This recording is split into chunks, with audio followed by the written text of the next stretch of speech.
All right, we've made it to the second half of Big Love Season 3, and honestly, I don't even know where to start. There are way too many storylines to keep track of. Seriously, from Nikki's constant betrayals to Barb's excommunication to that cursed letter that just keeps ruining lives, this season is an absolute roller coaster. And let's be real, it's not a quick thrill ride. It's one of those long, drawn-out, nausea-inducing coasters that never lets you off. So buckle up, because we're diving deep into the chaos of the end of Big Love Season 3. Welcome back, everyone. My name is Sam. And I'm Melissa. I was raised in a family with 4 moms and 35 kids. We were members of the FLDS Church, which is a polygamous group run by their prophet Warren Jeffs, who is now serving a life sentence in prison. I was raised mainstream LDS in Utah. Sam and I have been married for 10 years, and we have 2 awesome kiddos. Yes, we do. And today we're jumping right back into the last half of Season 3 of Big Love, and wow. Wow is correct. Jeez. There's so many things during the second half of this season that are like the exact words, different covenants, different temple ordinances. Like, it is crazy and a little bit weird and uncomfy in some spots. But the first thing starting in episode 5 was Anna decides to join the family. She says yes. They decide that she is going to become the 4th wife. And this whole storyline, it's like it was so long and drug out even between seasons. And then here in episode 5, it finally happens and she marries. And I expected it to last longer than 3 days. So obviously she didn't know what she was getting into when she said yes. And the other wives didn't know what they were getting into when they said yes as well, because she came in and it just was a disaster from the very moment she was married into the family, which of course by married we mean that she was sealed or spiritually married. Yeah. So she wasn't actually legally married at all, obviously. But she was welcomed into the home, in quotation marks here, but was told she was supposed to live with Barb. And then because Barb and Nikki were fighting over, or Barb and Margine were fighting over who should be living with her, Bill told her to go live with Nikki, which started a whole other big fight. Needless to say, it lasted a total of 2 days? 2 or 3 days total. Before she said, no, I can't do this. Yeah, I think it's really interesting that she couldn't see more that this is how it was going to be. And I think she had. I think there were moments that she was like, I don't think I'm going to fit in. And Bill just kept saying no, it's going to work out. And I think that all the other girls or all the other women knew that it was going to have a learning curve with it and just expected for it to be hard. And they knew that that's what was coming. And I don't think Anna realized I know she didn't realize what it was going to entail and what that would actually look like, because there's a big difference between, we're hanging out with a family and I like them as a family, compared to when she was told that she had to share her tips with everyone because they put all their money into one pot. So the fact that those kind of conversations hadn't been had, I was like, okay, well, no wonder she's going to take offense to that and think that's weird. And she wasn't in it religiously, right? And in her defense, it seems that they all were holding back on information, especially Bill, because once she was married, then it very quickly switched to Bill saying things like, no, around here, I make the decisions, basically. Yeah. And she was not okay with that, which makes sense, right? Yep. You don't want to marry a ruler over you. So she just didn't like it at all. No, but the sealing was the exact same words of the sealing ceremony, at least within the LDS temple. I think they're the exact same words that they use in the FLDS as well, isn't it? Yep. Okay, so that was a little bit weird to see outside of the temple, to hear the sealing words. I was like, okay. Again, just they're very accurate with they're obviously getting their information from a very good source. Yes, they have insider sources for sure. And it's not that hard to find inside sources. A lot of the things that people that go through the LDS temple are not supposed to talk about outside of the temple, it's all over the internet now. It feels uncomfortable for anyone, for us, for example, that have been through the temple. It feels very uncomfortable, or we wouldn't just be out there talking about it because it doesn't feel right to us, because we know how sacred it is to other people. But at the same time, if someone wants to know, you can Google it and find it everywhere nowadays. So, But still, even though it's very much available for everyone to look up, it just still felt a little uncomfortable there were so many seeing moments. these things being said on TV. But Yeah, it was word for word. Yeah, which was crazy. So the family, after everything that was happening with Anna, and we know that Sarah's pregnant, there's just a lot going on in the family. And Bill decides now is a good time to kind of reconnect the family and go on a trip. And they decided that they are going to go to the Hill Cumorah pageant, which I believe, I don't know if it even happens anymore. Yeah. But like for me growing up younger, like that's like the goal of every LDS family. Like I remember my mom being like, someday we have to go to the Hill Cumorah Go pageant. to where it all began. Yes, and the Hill Cumorah is where Joseph Smith is said to have found the golden plates and to have found the plates that he translated into the Book of Mormon. So that's why it's so significant. There used to be a yearly, like, not just one yearly, but like a huge pageant over the summer that you could go and see the restoration story. You have Joseph Smith's story all acted out on that hill. Which the play and all of that is no longer available. I don't believe so. From what we hear, it's no longer. I've never been. I never Okay. ended up going either. But you know, it's funny when we watch this. It just made me think. Okay, this is probably the show that Sister Wives got their ideas on going on these road trips and things, because they basically And time capsules. Yeah, they basically reenacted what they did in Big Love as far as going back to Nauvoo and those places where the church originated, and did a similar trip. But yeah, so that's what they did, and they went back, and of course the whole thing was a disaster as far as the trip goes, just like you see in Sister Wives. It was just real life or in fake life. It's a disaster. It was a disaster. Lots of people involved and lots of people with very big emotions. I mean, we have so many things going on during this trip. We have Bill, Margie finds out that Bill uses Viagra. Which she didn't care, right? But then when the other wives find out, especially Nikki, she's caring a lot. Yeah. Well, oh my goodness. We don't want to get into every little tiny detail, but let's just say the reason that Margie didn't care is because Bill didn't need them. Or Margie doesn't think that Bill needs them around her, so she didn't feel too worried about it. But Nikki, of course, feels like insecure, and that Bill doesn't love her at all. So this whole thing blows up about the Viagra. And then in the middle of all this as well, Margie has the ashes of her mom that she's carrying with them during this whole trip. She's trying to go and give them to some relatives that knew her mom. Were they her aunt and uncle or something like that? And so she has this going on. I mean, and then Barb finds Nikki's birth control pills and believes that they're Sarah's. So she starts laying into Sarah, and Sarah's like, what are you talking about? Like, what's going on? And Sarah still hasn't told her family that she's pregnant. Yeah. Well, after getting the reaming that she did for the idea of even possibly being on birth control, she's not going to be more open to the idea of sharing that she's pregnant. And Nikki lets her take the heat for far too long, which is so uncomfortable. And then Nikki finally confesses that it's her, that she's the one that's on birth control. And everyone is like, what is going on? And just trying to make it through this trip before they confront Nikki about the birth control. And then the last big thing on the trip is that Sarah ends up having a miscarriage. And so then she ends up having to tell her parents, and everybody finds out that she indeed was pregnant. So the whole trip was crazy. You also see, I feel like throughout this trip too, you're right that it's so similar to Cody. Like, it seems like Bill is so lost in like his faith, and he doesn't know like what he's supposed to do next. And he's hoping that this is going to be faith promoting. And this was very true for a lot of LDS families, would go and do church history tours as a big faith promoting experience with the family, right? They went to Carthage jail, which is where the prophet Joseph Smith was shot.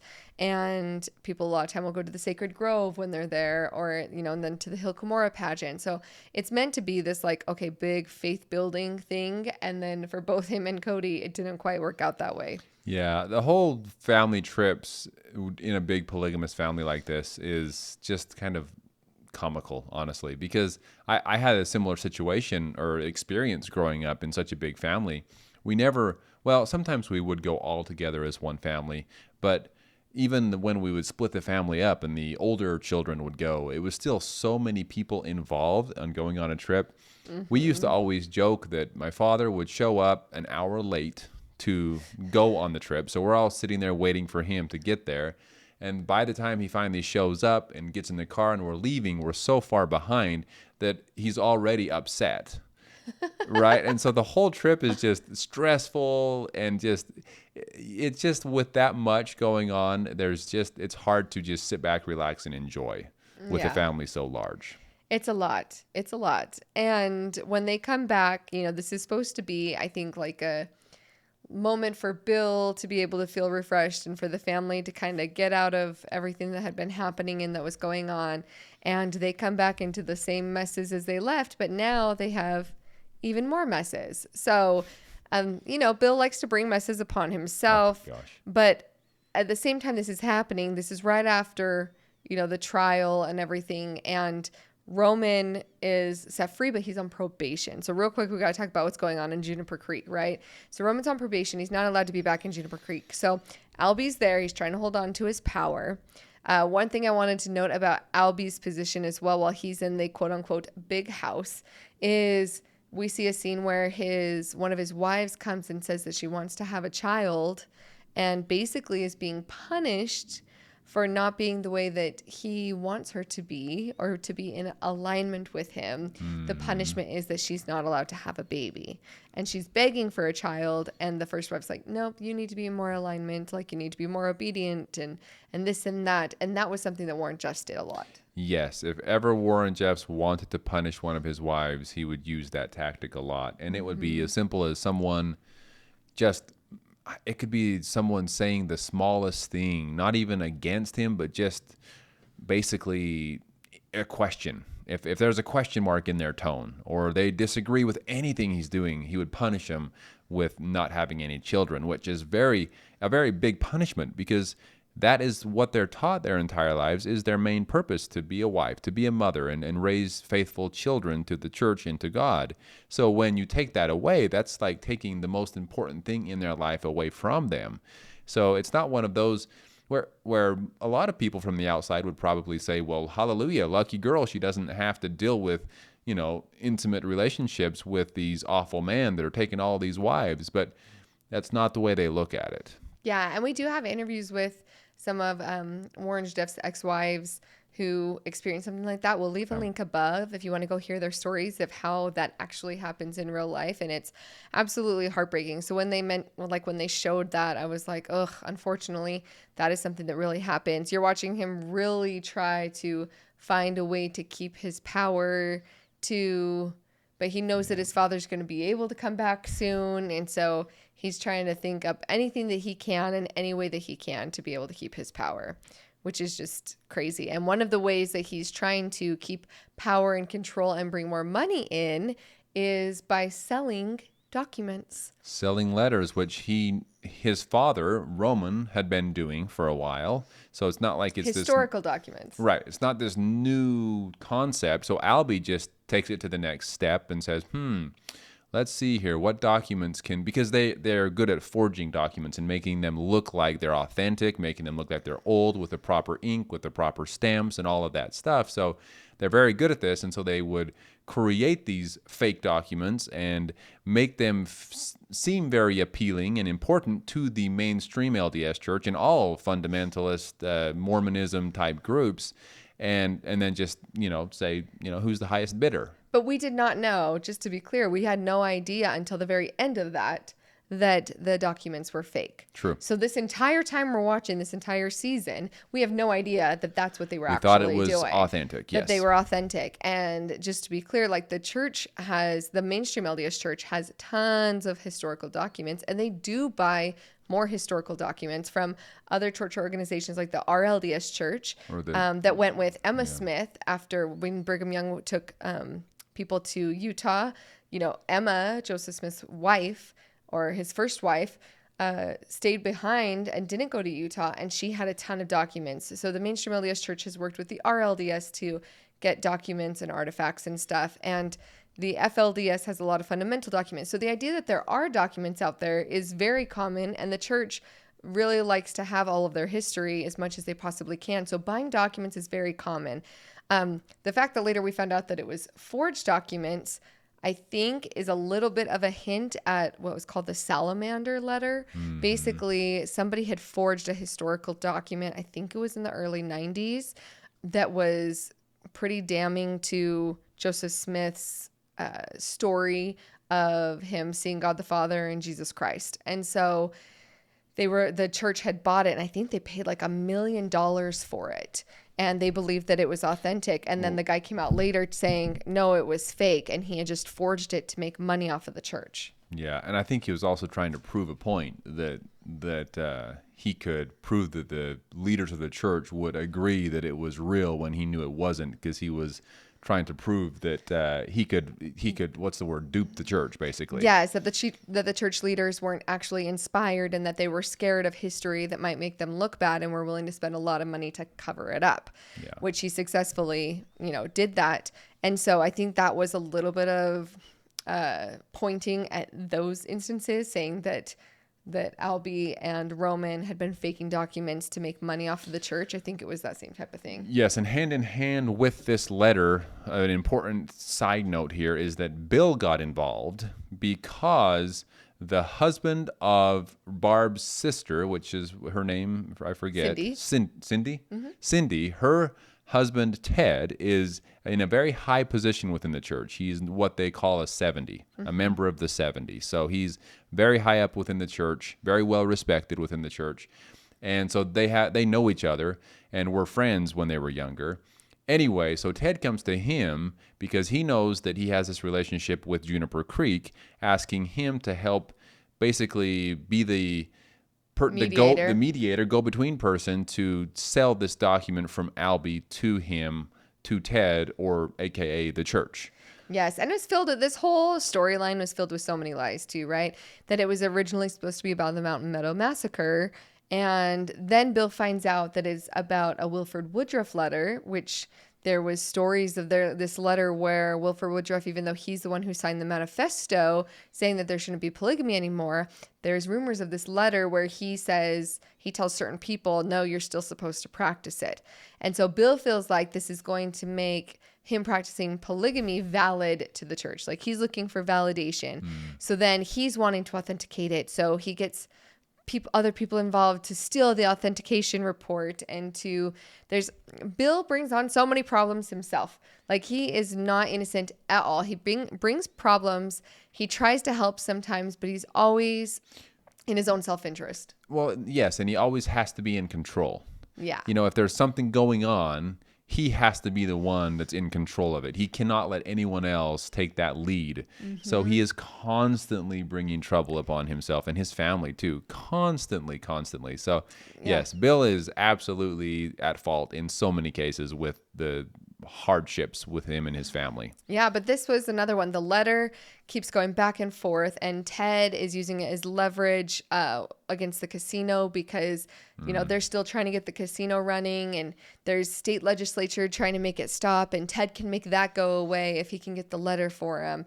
And if this letter goes here, then he can make it so that permits go through, or that a bank will give him the proper loan. So it's kind of showing these ties between the state of Utah and politicians and church headquarters and how closely tied those were. Yep. I think it's becoming less and less over time, but for a very long time, and definitely in the early 2000s, very, very tightly, not controlled, but like very tightly knit together because so many LDS members are the politicians in Utah, then there ends up being these conflicts of interest. And at the very beginning of the statehood, Brigham Young, the prophet of the church, was the governor of the state, right? So there's a lot of ties there, and there's a lot of like, oh, I'll do this for you if you do this for me over here, politically, financially, all these different things. The church wants this, we can get you that. And so they're really just kind of like showing how all those backdoor meetings type things can really work. And Ted's continually trying to get something from Bill, and Bill's always trying to get something from Ted through this whole thing until Ted ends up with his daughter kidnapped over the letter. Right, because Bill hired these two guys to go and steal this document that authenticated the letter. And little did he know that these guys that he had hired were also working with the Greens. Yep, Hollis Green. Hollis Green and Selma Green. Anyway, so they end up going to the Greens and saying, hey, this document exists and this is how much Bill is paying. And so they offer to pay them more to get it back from Bill. And so, of course, now Bill's back involved with it all. And in order to try to get this letter, they show up at Ted's house because they find out that he's the one that was in charge of getting the letter to begin with, or the one that had purchased it for the church. And of course, in order to get to him, they kidnap his daughter. Yep. And this is again where Bill has to be in control. He wants it done his way. They're working with the FBI, but then, Bill's like, oh no, if you want to be able to catch Roman too and catch the Greens and everybody, you have to do it my way. And it keeps not working time and time again, which is so frustrating to watch as he's trying to have his cake and eat it too. And then he betrays the FBI because he thinks Roman can help him more because he doesn't want his family on trial again. And so it's always this game of cat and mouse between what he wants and then realizes maybe that's not in his best interest. So maybe I should shift over here and maybe I should help Roman and then maybe I should help the FBI, whatever's going to suit him at the moment. And it's so frustrating to watch. Bill is the worst. So Bill and Nikki the last of this season, the last few, 5 episodes, both of them, and Nikki, oh my gosh, there's this show. Are we going into Nikki? Well, we don't have to get there yet. Nikki's the worst.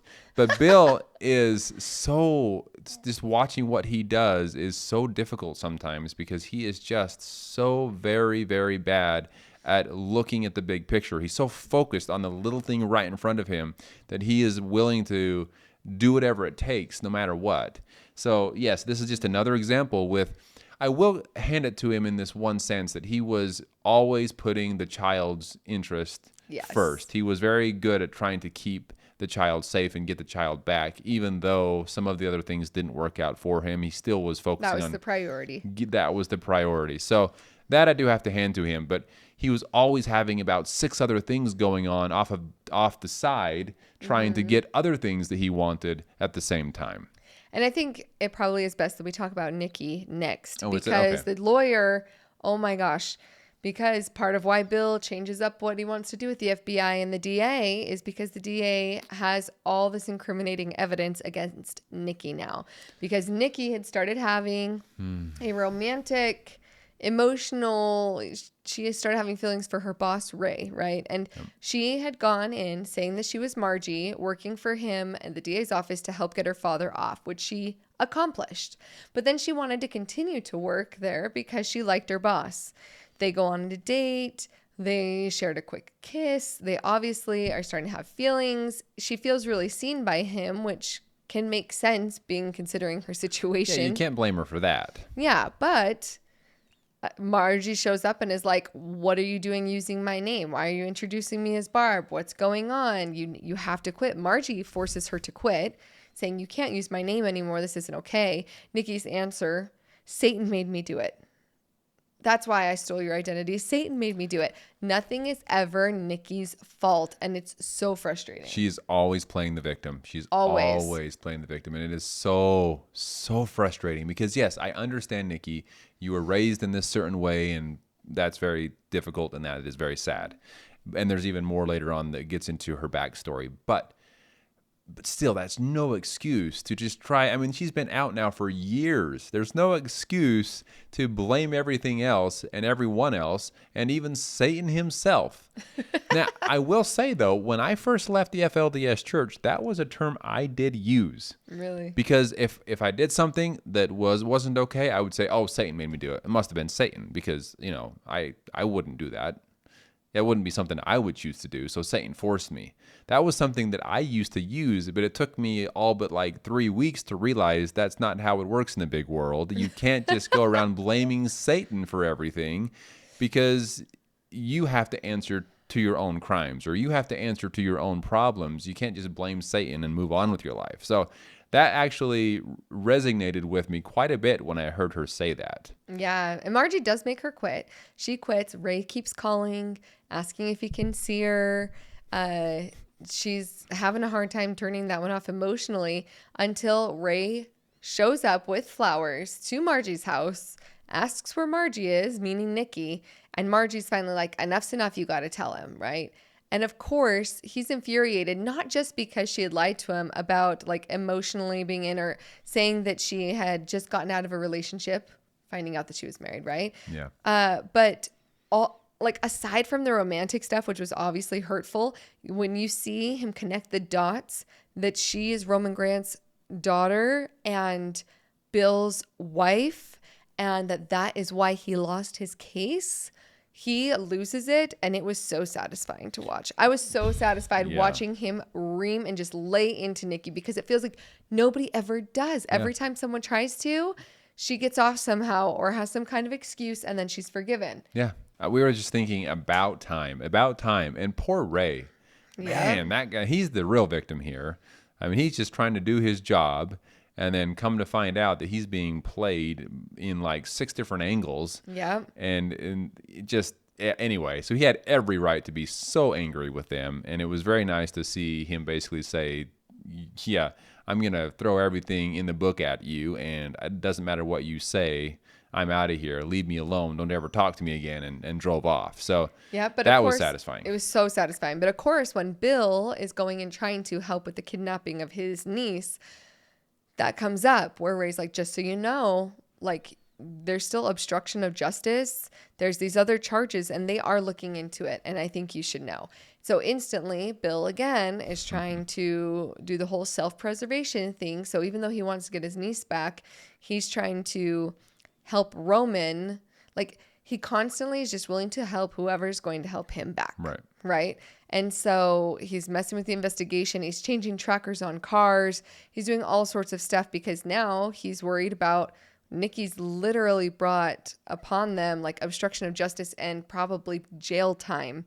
And Bill is not able to get past it this time. It just keeps getting worse and worse in the sense that he's just like, I don't think, like, Nikki, you might have finally done something that's actually unforgivable.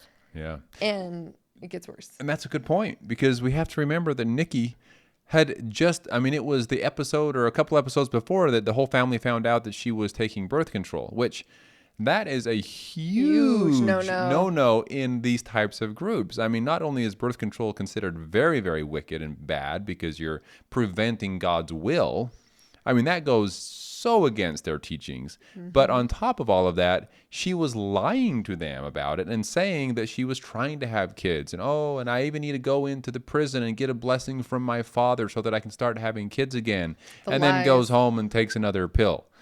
Like, so after all of that, then she goes and does this. I mean, I can see why Bill had enough at that point. Yeah, absolutely. Like, and she even went to, like, the other women are like, the other wives are like, so when we went to the fertility doctor, when we got you in to see a specialist, you were taking it this whole time. Like, and not only that, but Barb throughout this entire thing, I mean, we've known from season 1 that she doesn't really know she's had a testimony in it at all, right?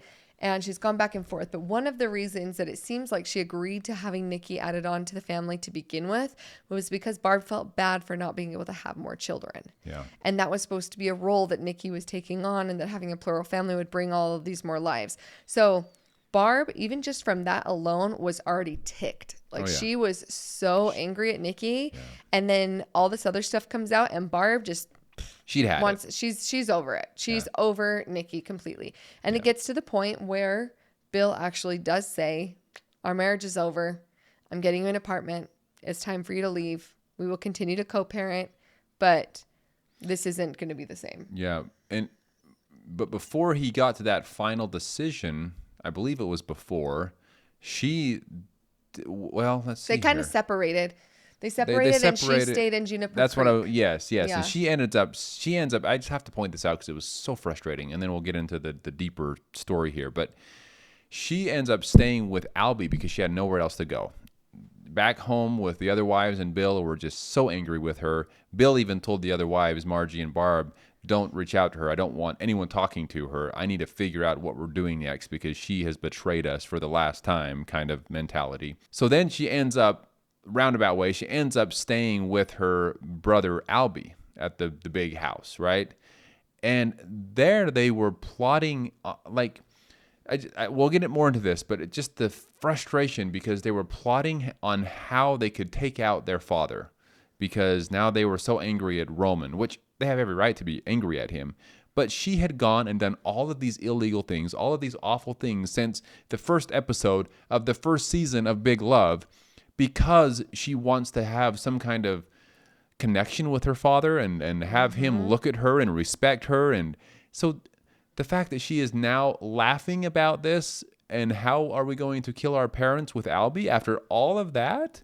Oh my gosh, it's just so frustrating. And after everything Albie's done to Bill and her family. Yeah. Right? So she is very opportunistic, very manipulative, and very just not willing to not be the victim. She always has to be the victim, right? And so it's just, yeah, I finally was like, oh, maybe she's getting what's coming to her. I can understand Bill not forgiving her. We do, though, find out more of her backstory because her ex-husband ends up coming to town, JJ, along with who we found out is her 14-year-old daughter, right? Yeah. So I will say I was a little frustrated that at the very end of the season, she comes back to the house with the 14-year-old daughter, and we're not exactly sure how the next season's going to pick up, but it seems like Bill and Barb forgive her because they realize like everything she had gone through. And I'm not saying that she doesn't deserve grace, but oh my gosh, like, can she just actually have to seem accountable for something once? Just once, because all she does is blame other people. Even when she was talking about the 14-year-old, when she shows up and she starts saying like, oh, I didn't do this. And everyone's looking at her. She's like, why are you looking at me like that? You don't trust me. You don't trust me. And it's like, no, and they deserve not to trust you. You have lied to their faces so many times. Yeah. So many times. But the victim mentality, and then she always still ends up being part of it. I know that it's just a show, so they probably just can't get really divorced. So frustrating. But it's so frustrating. Yeah. Oh. Yeah, I don't trust Nikki.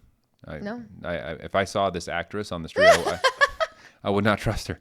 No, they do a phenomenal job with this storyline, and there's just moments where you hate these characters with every fiber of your soul, and then a few episodes down the line, you're like, oh my gosh, I feel so bad about this person. Whatever. So it's a roller coaster to say the least. But man, Nikki.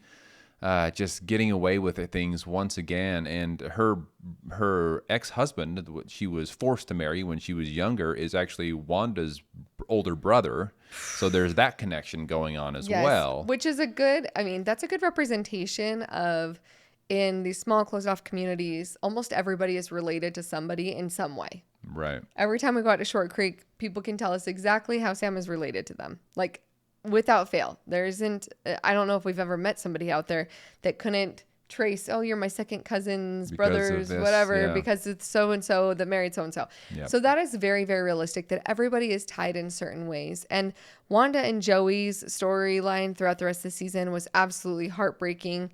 And just getting into that for a second, Kathy was going to be sealed to Joey and to Wanda. And they asked specifically that Bill be the one to seal them. Now, this is like a little bit of what's the right word when you're going to see like a little bit of foreshadowing? Mm-hmm. Was it in season 1 or season 2? Like pretty close to the beginning. I told Sam, I was like, I feel like Bill's going to like try to take over as a prophet at some point. Yeah, you thought maybe, or you said maybe he will end up going back to Juniper Creek after Roman well, we thought Roman had died. He got shot 4 times how in the world? Anyway, of course, he's saying that it's God protecting him.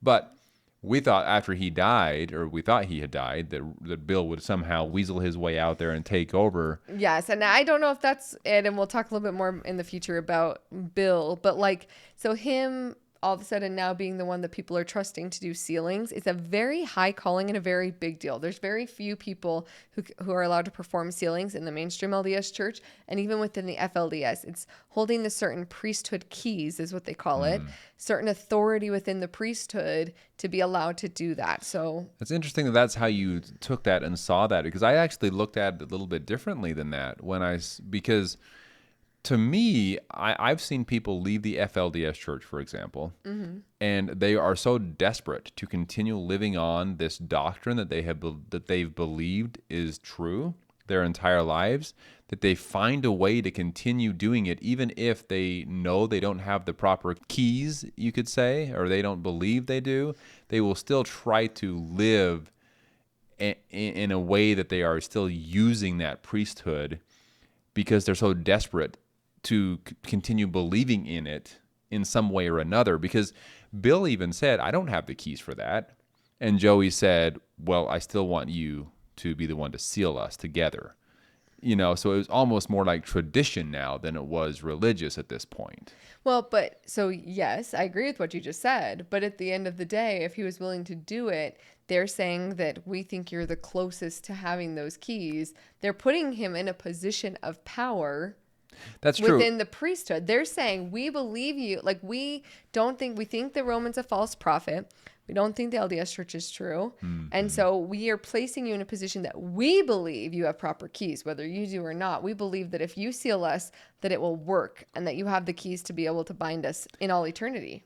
And within their family, they do believe that it was just their grandfather that was the true prophet before Roman became the prophet and now is a false prophet. So I can see how they would just hold on to hope that, well, if Bill's grandfather gave him the keys, then maybe he is the one that is the only one that has the true power now on this earth. Yes. However way they need to twist it to make it work for themselves, I guess, right? But I just see it as foreshadowing that all of a sudden now Bill is, even within people in Juniper Creek, whether it's just his brother for now, the fact that they're giving him this higher authority and putting him on a pedestal above what they are, I think is interesting. But so Kathy was supposed to get sealed to them. We find out that Roman is obviously still mad at Kathy for trying to be against him at the trial, ends up kidnapping her to marry her off to Hollis Green so that he'll take her to Mexico. Just basically out of spite and to get, she's trying to convince more women to come out against Roman again. And so he wants to get rid of his problem. Yep. And she ends up trying to escape. We also, really quick, before she tries to escape, we find out that Selma is Roman's younger sister. So there's that family connection between him and the Greens as well.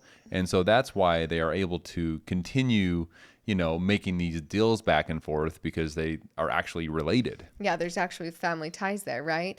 But as Kathy's trying to escape and gets a truck, Roman ends up following her, hitting into her truck, and she ends up dying in a truck accident.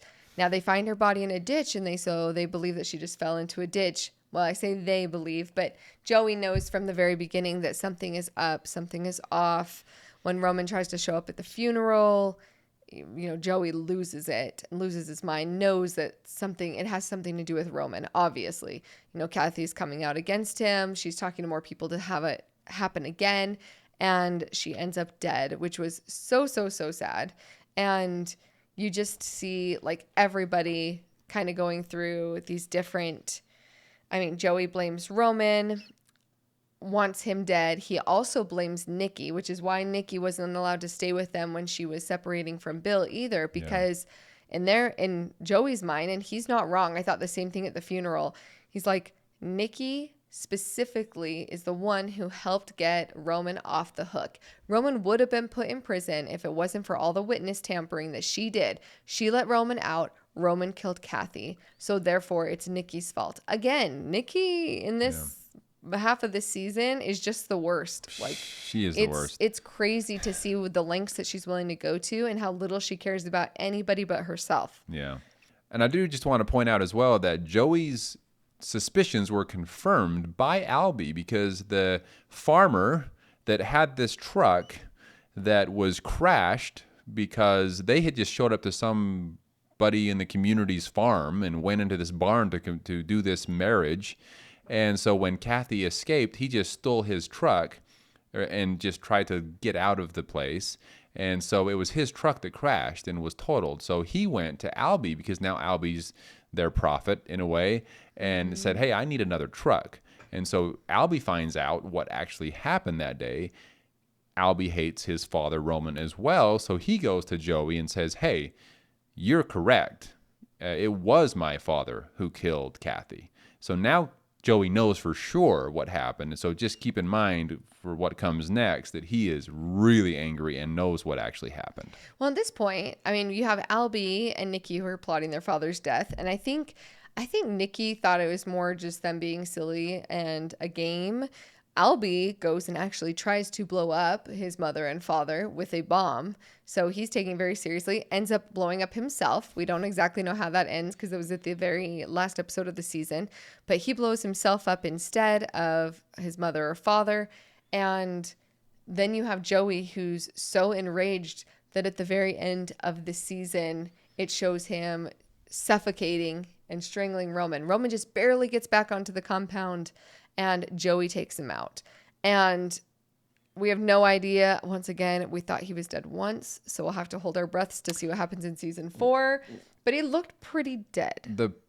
Joey took the pillow off, and he was lifeless. And then it zoomed out, and Joey walks out. So if Roman is not dead somehow, I am going to... Well, whatever. It's not real life. I'm going to chuckle. Going to lose it. I'm going to chuckle. Yeah. But man, if he comes back somehow again, I mean, my gosh, Ruth and Jeff died, guys. If you're following the story, let him go. just let him go. No, but anyway, it looked like he is dead. Yes, Roman is dead, or it seems so. And this happens literally right before they actually were able to catch Selma, and she's turning on Roman about the involvement of trying to marry off Kathy and the involvement in death. So the FBI, the DA's office, is going to be going after Roman, and as they're going to be going there, we know that he's already dead. So we know that that's going to be happening here in season 4 too. Yeah. So there's a lot going on, but it looks like Joey killed him right before he would have been able to be charged with Kathy's murder. Again, we will see what happens there. I'm very curious. They just need to let him go. It needs to be over at this point. Goodbye, Roman. Goodbye, Roman. Great actor, but man, great actor. All of these guys, my gosh, was this the most expensive show ever made or something? It's crazy how much they do in this show. It's very crazy. Anyway, so now jumping back over to the family, Bill's family, and Barb and everything going on there. Oh my gosh. So her sister was just trying. What, you think she actually had good intentions with this? I think that she wanted there to be pressure put on Barb in order to get the letter situation resolved. There's a lot of back and forth between Ted and Bill.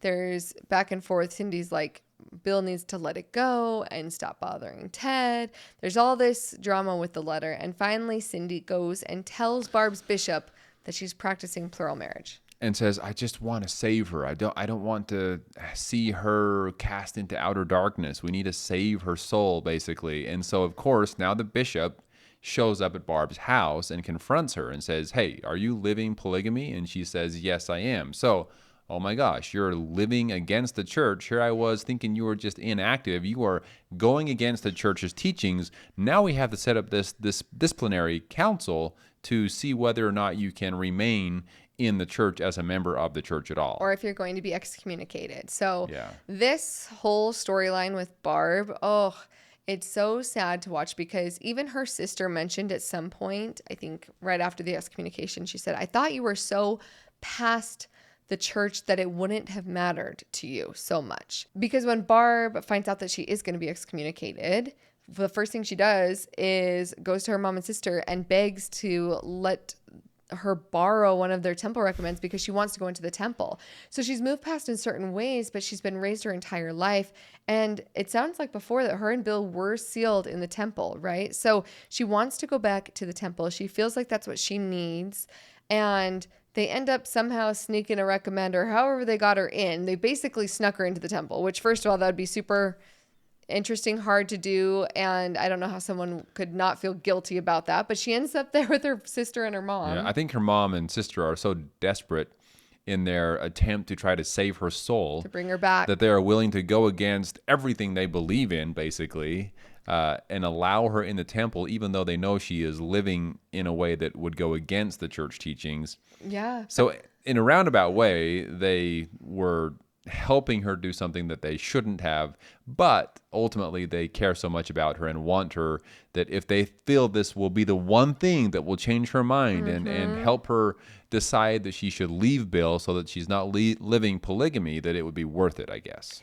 Yeah, and when they all, first of all, watching that was super hard because, Oh, again, when yeah. you've been through the temple and you covenant to not tell anyone, so watching it on an HBO show was so uncomfortable. Even though now I don't believe it to be like necessary to go through the temple, it still was hard because they did a very accurate job at that. Once again, word for word. Word for word. And so that was super uncomfy.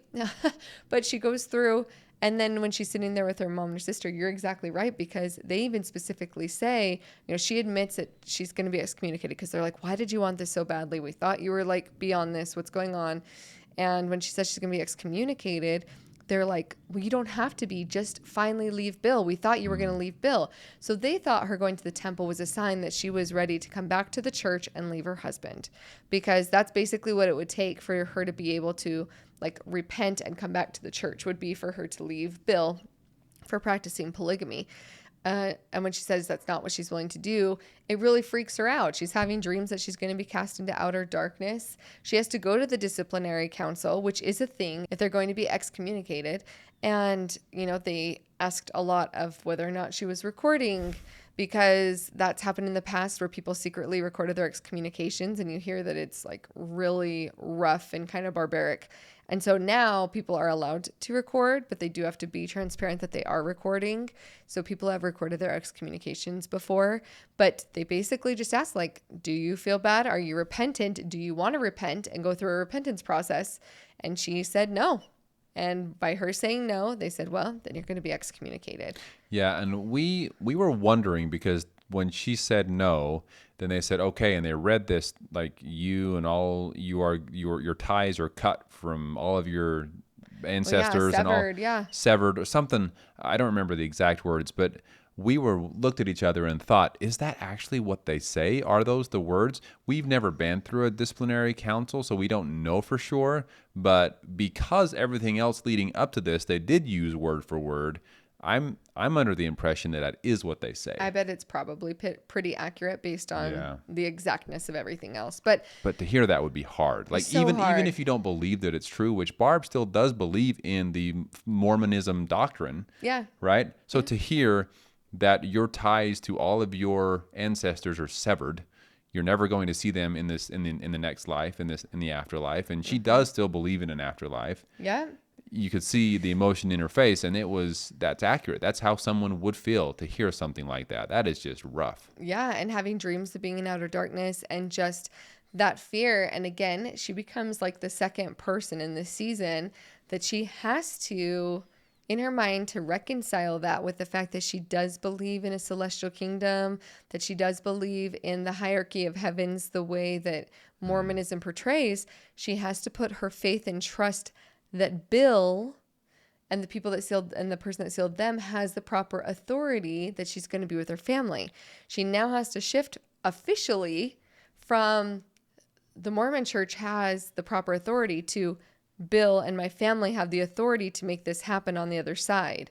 Because again, within all Mormonism, authority is so, so, so important. Yeah. It's what makes the difference between these fundamentalist groups, the mainstream church. All of them are claiming proper authority, and that's what makes all the other ones wrong and them the one and only truth.